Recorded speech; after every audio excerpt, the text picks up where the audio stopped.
প্রিয় স্নেহের সিক্স সেমিস্টারের ছাত্রছাত্রীরা, আজকে আমি যে বিষয় নিয়ে আলোচনা করব সেটি হচ্ছে তোমাদের যে পলিটিক্যাল সায়েন্সের জেনারেল পেপার রয়েছে DSC B2 human rights theory and Indian context. এই পেপার থেকে আমি তোমাদের আজকে একটি গুরুত্বপূর্ণ মক টেস্ট পেপার নিয়ে আলোচনা করব।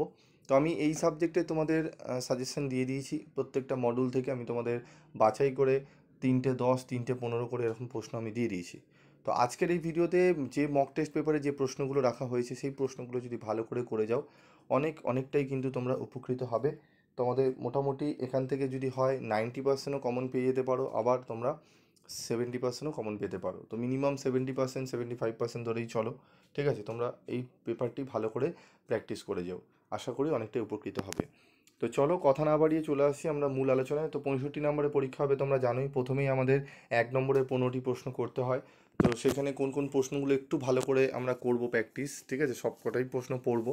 তোমরা বিগত যে বছরগুলোর যে এসএকিউ যে প্রশ্নগুলো এসেছিলো সেগুলো তো অবশ্যই করবে, তার সাথে তার বাইরেও কিন্তু অনেক প্রশ্ন করতে হবে, কারণ পুরো ডিটো ইয়ার ভিত্তিক প্রশ্ন কিন্তু 15টা তোমাদের দেয় না। তোমাদের মিনিমাম 6টা 7টা মতো কমন পাবে, বাকি কিন্তু আলাদা রকম করে দেবে।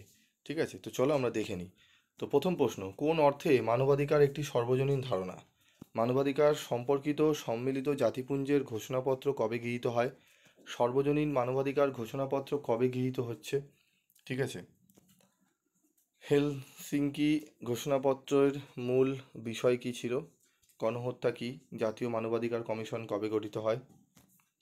আন্তর্জাতিক মানবাধিকার দিবস কবে পালিত হয়? ইংল্যান্ডে মহাসনদ কবে গৃহীত হয়?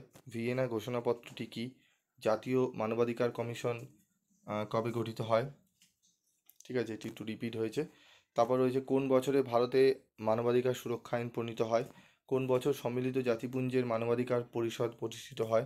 সর্বজনীন মানবাধিকার ঘোষণাপত্রে কটি ধারা আছে? জাতীয় মানবাধিকার কমিশন কত সালে প্রতিষ্ঠিত হয়? ভারতীয় মহিলাদের মানবাধিকার রক্ষায় প্রণীত একটি আইনের উল্লেখ করো। জাতীয় মানবাধিকার কমিশনের সদস্য সংখ্যা কত? রাজ্য মানবাধিকার কমিশনের সদস্যদেরকে নিয়োগ করেন? UNCHR এর পূর্ণ রূপটি লেখো। দ্য ল অফ পিপলস গ্রন্থের লেখককে। এখানে যে প্রশ্নগুলো রাখা হয়েছে এই প্রশ্নগুলো একটু ভালো করে তোমরা করে যেও, আশা করি অনেকটাই উপকৃত হবে। ঠিক আছে, তো চলো এরপর আমরা বড় প্রশ্নগুলো দেখে নেব। প্রথমে মডিউল 1 দেখব, তারপর 2। তো মডিউল 1 থেকে আমাদের প্রথমে থাকে 10 নম্বরের একটি প্রশ্ন করতে হয়, 100 শব্দের মধ্যে লিখতে হয়। সেটি হচ্ছে, মানব সভ্যতার ইতিহাসে মানবাধিকারের বিবর্তন আলোচনা করো। জাতিপুঞ্জের মানবাধিকার কমিশনের ভূমিকা ব্যাখ্যা করো। এই দুটি প্রশ্ন অত্যন্ত গুরুত্বপূর্ণ এই বছরের জন্য মডিউল 1-এ, তাই এই প্রশ্নগুলো রাখা হয়েছে। ঠিক আছে, তোমরা দুয়ের দাগেই এই প্রশ্ন পাবে। একটি তো আশা করি 100% তোমরা কমন পেয়ে যেতে পারো। আরেকটি প্রশ্ন রাখা হয়েছে, এই প্রশ্নটিও করবে। মানবাধিকার সুরক্ষায় সম্মিলিত জাতিপুঞ্জের ব্যর্থতার কারণগুলি কী কী? মানবাধিকার সুরক্ষায় সম্মিলিত জাতিপুঞ্জের ব্যর্থতার কারণগুলি কী কী? এই প্রশ্নটিও গুরুত্বপূর্ণ। এর সাথে রয়েছে, যে কোনো একটি প্রশ্নের উত্তর দাও প্রতিটি 500 শব্দের মধ্যে। ভিয়েনা ঘোষণার উদ্দেশ্য কী ছিল? ভিয়েনা ঘোষণার কর্মপন্থার কর্মসূচি আলোচনা করো। এই প্রশ্নটিও গুরুত্বপূর্ণ। মানবাধিকার রক্ষায় সম্মিলিত জাতিপুঞ্জের সনদের গুরুত্ব ব্যাখ্যা করো।